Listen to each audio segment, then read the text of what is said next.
సమాజంలో నిత్యం అనేక ఘటనలు జరుగుతుంటాయి.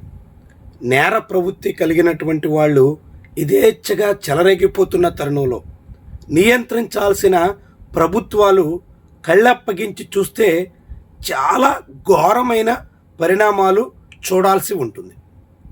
అలాంటి ఘటనే విశాఖ నగరంలో జరిగింది. వైజాగ్లోని నేవీలో టెక్నీషియన్గా పనిచేస్తున్న రవీంద్ర అనే వ్యక్తి ఒక వివాహేతర సంబంధాన్ని కొనసాగిస్తూ ఆ వివాహేతర సంబంధంలో ఉన్న మహిళను చాలా ఘోరంగా హత్య చేశాడు. హత్య చేయడమే కాకుండా తాను హత్య చేసినట్టు పోలీసుల ముందు ఒప్పుకుని మొత్తం వ్యవహారాన్ని బట్టబయలు చేసినట్టు చెప్తున్నారు.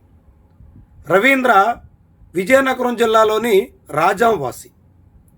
దాదాపు 37 ఏళ్ల వయసు. నేవీలో టెక్నీషియన్గా పనిచేస్తున్నాడు. వైజాగ్లోనే ఒక అపార్ట్మెంట్లో భార్యతో కలిసి ఉంటున్నాడు. కొన్నేళ్ల క్రితం పెళ్ళయింది. భార్యను పుట్టింటికి పంపించాడు విజయనగరం. భార్యను పుట్టింటికి పంపించిన తర్వాత ప్రియురాలిగా వివాహేతర సంబంధం కొనసాగిస్తున్న మౌనిక అనే 29 ఏళ్ల మహిళను ఇంటికి పిలిచాడు.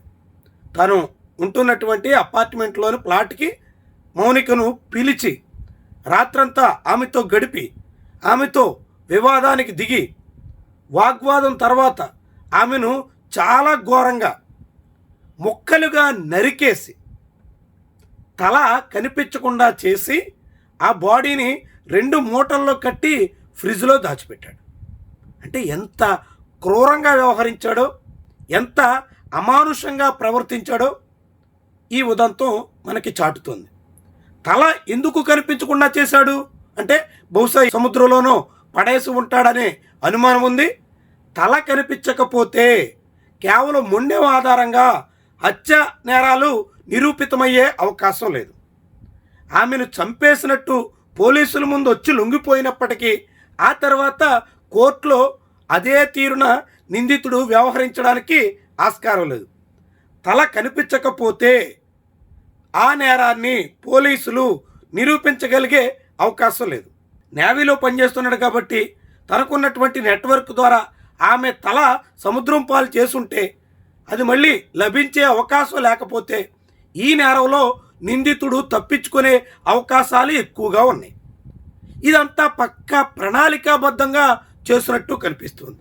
అంటే భార్యను ఇంటికి పంపించడం, పుట్టింటికి, ఆమె విజయనగరం వెళ్ళిపోయిన తర్వాత మౌనికను పిలిపించడం, మౌనికతో గడిపిన తర్వాత వివాదానికి దిగడం, ఆ వివాదంలో ఆమెను అత్యంత క్రూరంగా నరికివేయడం, ఆ డెడ్ బాడీని ఫ్రిడ్జ్లో దాచిపెట్టి తల లేకుండా చేసి పోలీసుల ముందు లొంగిపోయి తాను ఆమెను చంపినట్టు వెల్లడించి పోలీసులు నిందితుడి సమక్షంలో ఆ ఇంటి తాళాలు తెరిస్తే 2 మూటల్లో ఆమె మృతదేహ శరీర భాగాలు ఉండడం, ఇదంతా చాలా పక్కా స్కెచ్ ప్రకారంగా ఈ రవీంద్ర అనేటువంటి నిందితుడు చేసినట్టుగా కనిపిస్తోంది. వీడు చాలా క్రిమినల్ మైండ్తో ఇదంతా చేశాడు అనే అభిప్రాయానికి రావడానికి ఆస్కారం కలుగుతోంది. ఎందుకంటే వాడు నేవీలో పనిచేస్తున్నాడు, సముద్ర వ్యవహారాలన్నీ బాగా తెలుసుంటాయి. అదే సమయంలో అక్కడ ఉన్నటువంటి ఫ్రెండ్స్తో ఏదైనా చేయొచ్చు.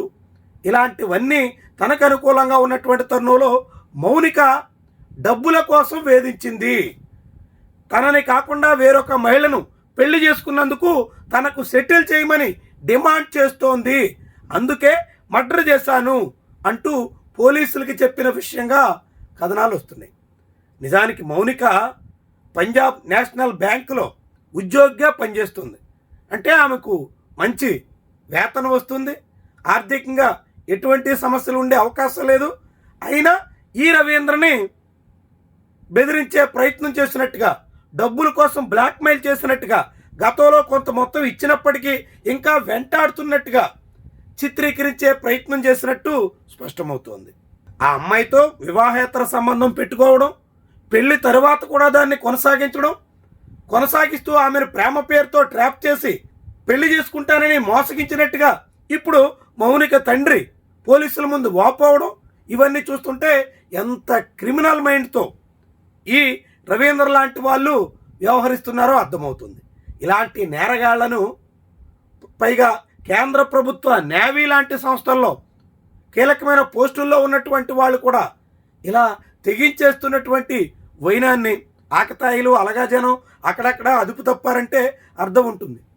కేంద్ర ప్రభుత్వ సంస్థలో ఉన్నతమైనటువంటి నేవీలో విధులు నిర్వహిస్తున్నటువంటి ఉద్యోగి ఇలా బరి తెగించేసినటువంటి వైనం నేరాలు ఎంత తీవ్ర స్థాయికి చేరుతున్నాయో, ఎలాంటి నేరాలు జరుగుతున్నాయో మనందరికీ చాటుతుంది. ఇలాంటివి కంట్రోల్ చేయాల్సినటువంటి శాంతి భద్రతల విభాగం, పోలీస్ యంత్రాంగం ఫెయిల్ అవుతున్నట్టుగా చెప్పాల్సి ఉంటుంది. విశాఖ నగరంలో ఒక అపార్ట్మెంట్లో వివాహేతర సంబంధం పెట్టుకున్న మహిళను ఇంటికి తీసుకెళ్ళి ఆమె నరికేసి తల కనపడకుండా చేసి బాడీని ఫ్రిడ్జ్లో దాచి పోలీసులకు సమాచారం ఇచ్చేటంత ధైర్యం ఒక నిందితుడికి వచ్చిందంటే ఎంత యథేచ్ఛగా ఈ వ్యవహారాలు సాగుతున్నాయో స్పష్టమవుతోంది. అందుకే ఇది కలవరపరుస్తోంది, అత్యంత ఆందోళనకరంగా మారుతోంది. ఇలాంటి ఘటనలు పదే పదే జరుగుతున్నటువంటి వైఖరి మీద, మహిళలకు రక్షణ లేకుండా పోతున్నటువంటి పరిస్థితి మీద, వివాహేతర సంబంధాలు పెట్టుకుంటే ఎక్కడి వరకు దిగజారుతారో తేటతెల్లం చేస్తున్నటువంటి విషయంగా స్పష్టమవుతోంది.